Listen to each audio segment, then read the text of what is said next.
Seja bem-vindo ao canal de filosofia, a filosofia do Espiritismo.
O psiquismo humano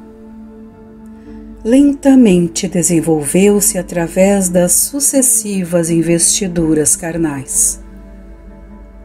transferindo cada conquista realizada para a nova etapa,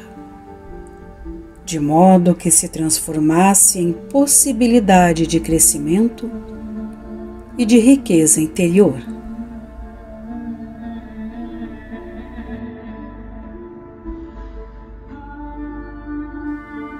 Vivendo na floresta,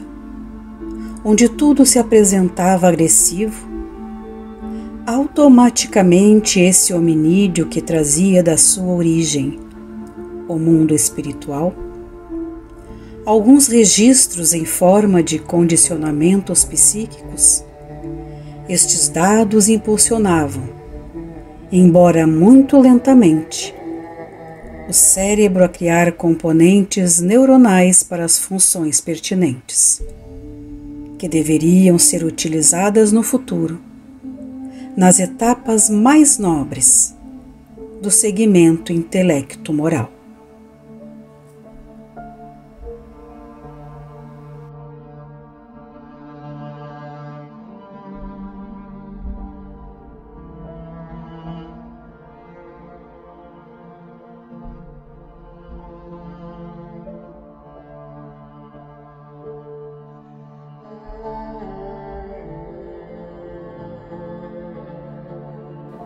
Desse modo, o medo surgiu-lhe como a primeira emoção, acompanhando as sensações primárias do prazer alimentar, do repouso e do sexo, que se irá transferir de geração em geração, até os nossos dias, nas variantes de receio, pavor, fobias.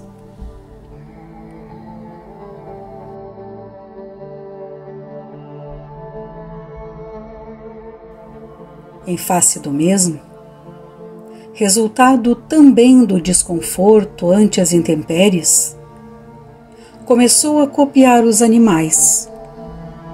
cobrindo-se de folhas e peles nos climas frios, ou mantendo-se despido nos quentes, logo refugiando-se na furna, onde experimentou segurança.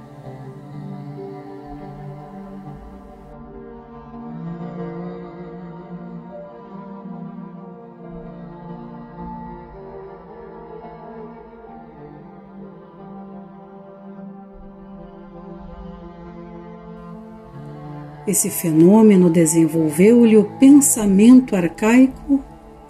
ou pré-mágico, responsável pelo instinto de conservação da vida, com mais definição do que a soberania do mais forte,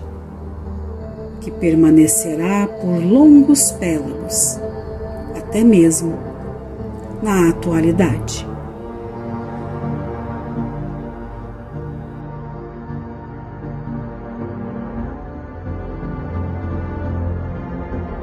A observação das árvores que se incendiavam,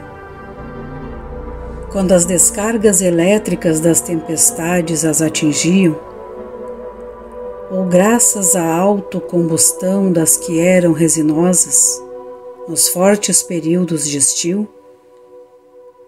impeliu-o a atritar pedaços de madeira e de pedras, copiando a ocorrência natural, assim produzindo faíscas e descobrindo fogo de inestimável serventia.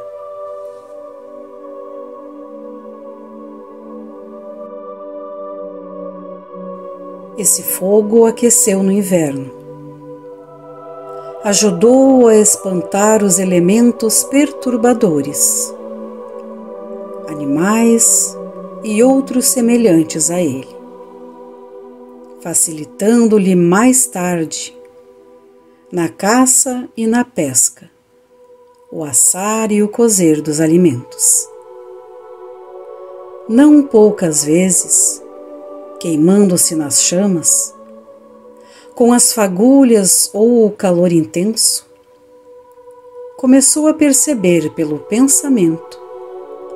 o significado das labaredas e a sua posterior utilidade.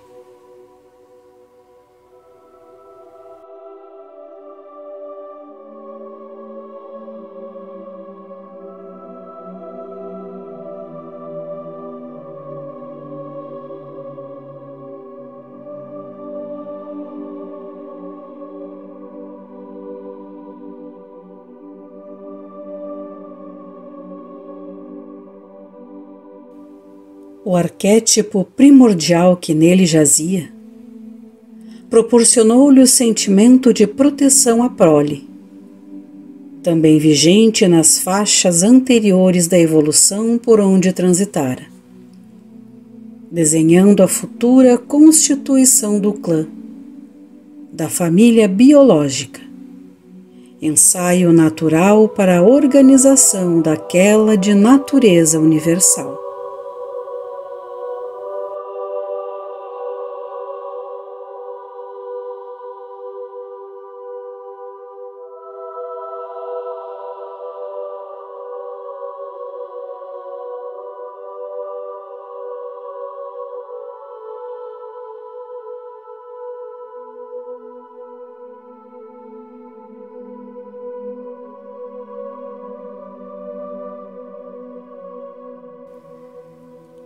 A furna era-lhe agasalho, segurança, porque o defendia dos inimigos, os animais ferozes e humanos outros. No entanto, vitimado uma que outra vez pelos mesmos, saiu do abrigo da furna para construir as primeiras habitações, ora no alto das árvores, ora no solo. Apesar de rudimentares, que se foram tornando mais complexas, conforme as necessidades lhe impunham em forma de mais garantia e agrado, preservando-lhe a vida. As sensações lentamente abriram-lhe espaço mental para as emoções elementares, iniciais, acompanhando o pensamento em formação, ainda arcaico, a mais amplo desenvolvimento.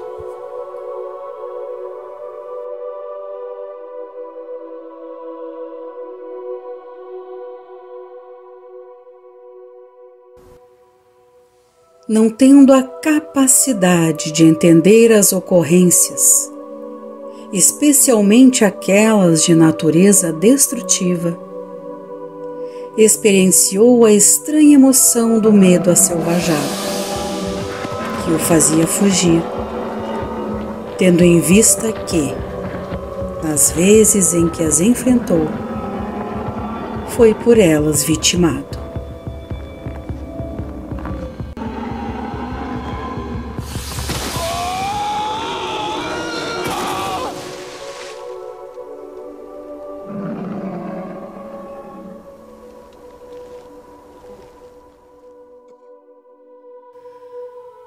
A repetição contínua produziu-lhe o que hoje se denomina como a experiência do 100º macaco,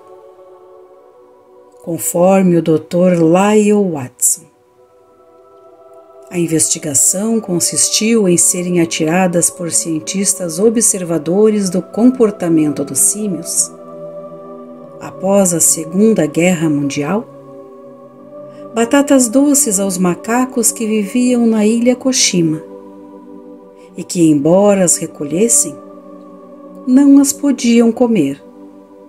mesmo tentando, porque ficavam sujas com areia.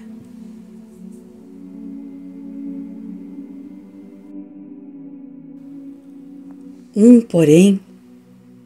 de nome Imo, designação que lhe foi atribuída,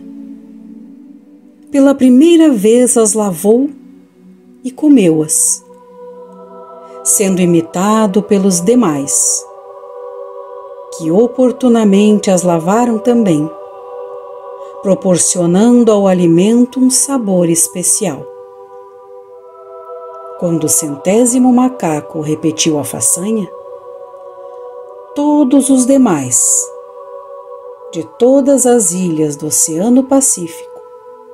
sem nenhum contato, passaram igualmente a lavá-las.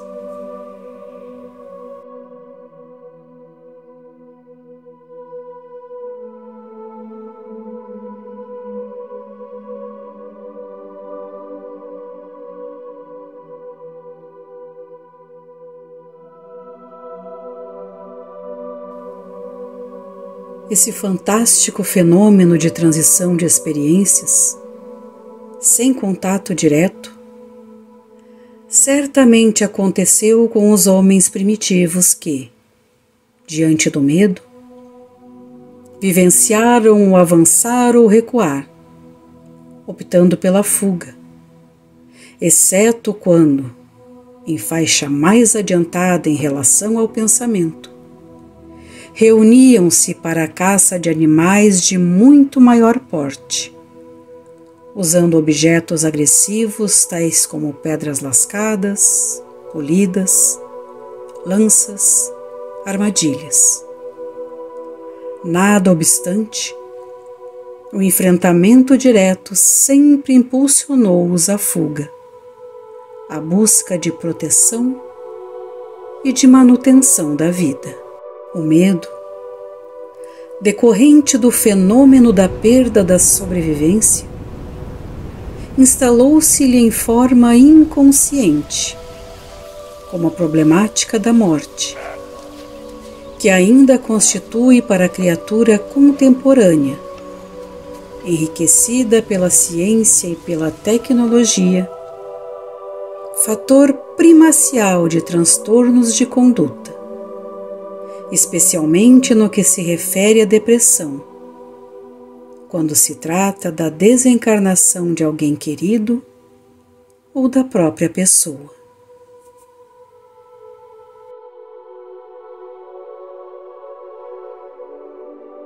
Inconscientemente, muitas vezes, ressuma nos indivíduos este pavor da morte, tornando-se patológico, desesperador, tendo a causa remota no inconsciente coletivo. O medo das devastadoras forças ignotas do passado. E a próxima, no individual, como reminiscência de fenômenos atormentantes relativos à existência anterior, desencadeadora do conflito.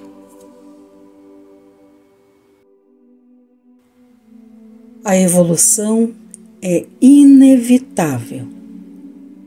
E entre uma e outra reencarnação,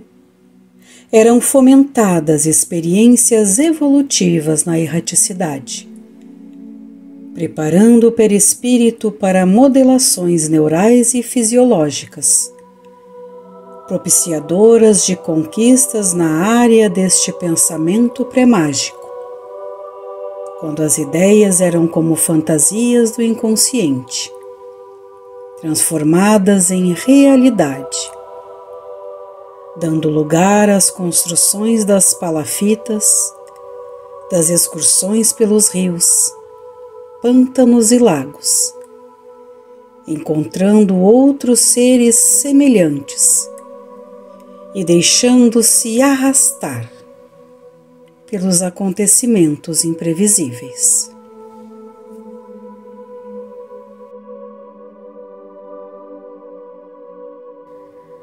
As observações em torno da natureza fizeram-se mais aguçadas, tendo lugar a imitação dos sons animais, que abriu espaço para as primeiras comunicações rupestres, grafadas nas rochas que os abrigavam ou não, iniciando-se a verbalização, mediante sinais e sons articulados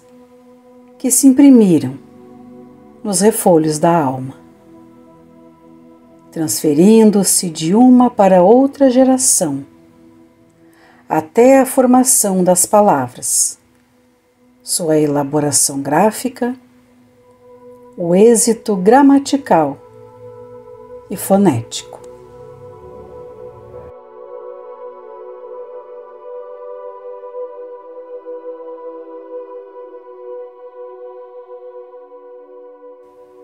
Começando a saber como comportar-se diante das forças desconhecidas e temerárias que dominavam a Terra,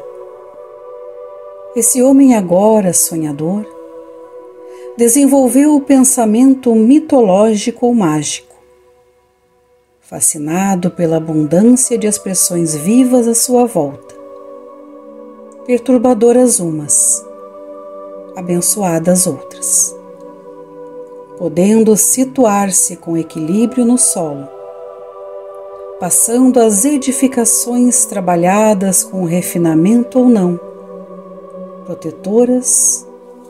e seguras. A pouco e pouco, vinha dominando o solo, sementando e colhendo o resultado do esforço, compreendendo as estações felizes e as difíceis, aprendendo a armazenar para os períodos menos prósperos, equipando-se de instrumentos que o habilitavam para uma existência mais confortável e amena, descobrindo a seguir os metais, o cobre, o ferro, o bronze, e modificando a estrutura externa do planeta.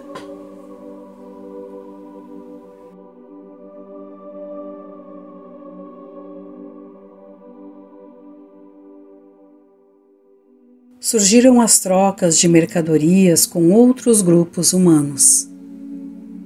compatibilizando a produtividade com a procura, até quando foram transformadas essas permutas em objetos de valor,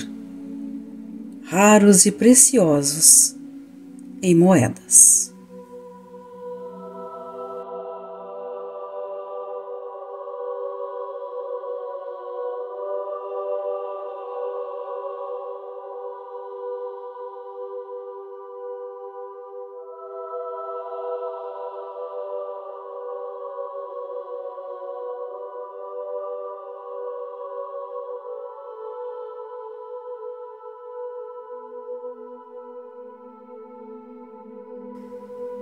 O pensamento mágico avançou para a conquista de um novo estágio, o egocêntrico, que nele jazia em forma de belicosidade, de ambição desmedida, de reivindicação de direitos, de propriedade, de poder. Essa fase tormentosa incitou ao recrudescer da violência. Sempre quando não conseguia obter o que desejava pela persuasão, e reavivava-lhe os instintos agressivos, que o tornavam insensato, preparando-o para o avanço no ramo da razão que reflexiona, compreendendo que o mundo a todos pertence e a vida é patrimônio superior, que não pode nem deve ser malbaratada por questiúnculas de significado nulo ou pernicioso. O pensamento racional, com mais dificuldade, passou a dirigir-lhe os atos, a ampliar-lhe o conhecimento, a fazê-lo melhor entender os mecanismos existenciais e as infinitas possibilidades de realização que se lhe encontram à disposição, dando lugar à ciência, à tecnologia, à informática, às comunicações virtuais, às telecomunicações, diminuindo os espaços físicos do planeta, prolongando a existência orgânica e tornando-a menos aflitiva, e propondo a legítima fraternidade que a todos deve unir. No entanto, ainda está longe do alcance deste objetivo ímpar, em razão da variedade imensa de biotipos que se encontram em processo de desenvolvimento espiritual e moral. Enquanto alguns já podem pensar mediante concepções abstratas em torno da vida e dos seus valores éticos, outros homens e mulheres ainda caminham pesadamente na sociedade, vivenciando experiências primárias do seu processo evolutivo, gerando situações conflitivas, exigindo recursos severos e educativos para melhor entrosamento nos diferentes grupos sociais pelos quais transitam. É certo que não necessariamente houve uma evolução em períodos adrede fixados, ou em fases limítrofes, ocorrendo, sem dúvida, saltos quânticos na escala da conquista do pensamento, de modo que somente nos últimos 10.000 anos, aproximadamente, é que o raciocínio, o discernimento, a consciência passaram a instalar-se no ser humano, ensejando-lhe melhores reflexões em torno da vida. Compreensivelmente, após o longuíssimo trânsito pelos instintos e reflexos condicionados, o breve tempo em que foi conquistado o pensamento lógico, este ainda não facultou ao Homo sapiens superar os automatismos a que se encontra fixado, para melhor agir, ao invés de sempre reagir. Os seus arquétipos ainda permanecem agressivos e defensivos. A sua conduta é mais do ego do que do self, impondo-lhe contínuo esforço para domar as más inclinações, conforme acentua com propriedade o nobre codificador do Espiritismo, Allan Kardec. A moderna psicologia propõe-lhe essa mesma formulação, mediante a superação dos atavismos perturbadores em benefício das aquisições de bem-estar e harmonia, no equilíbrio psicofísico que lhe deve viger em forma de saúde integral. E porque a mente não tem limites, o pensamento avança em soberania na conquista da experiência cósmica ou transpessoal, ampliando ao infinito as possibilidades humanas durante a vilegiatura do espírito na Terra. Certamente, já existem muitos conquistadores do pensamento cósmico, que se têm tornado, através dos milênios, avatares, gurus, mestres, artistas, filósofos, fundadores de religiões, guias da humanidade, santos e apóstolos,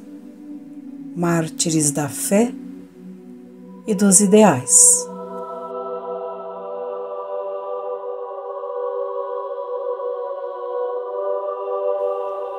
Enfim, também todos quantos têm feito das suas existências exemplos de dignificação e de amor, de sabedoria e de beleza, vexilários que são dos futuros dias felizes.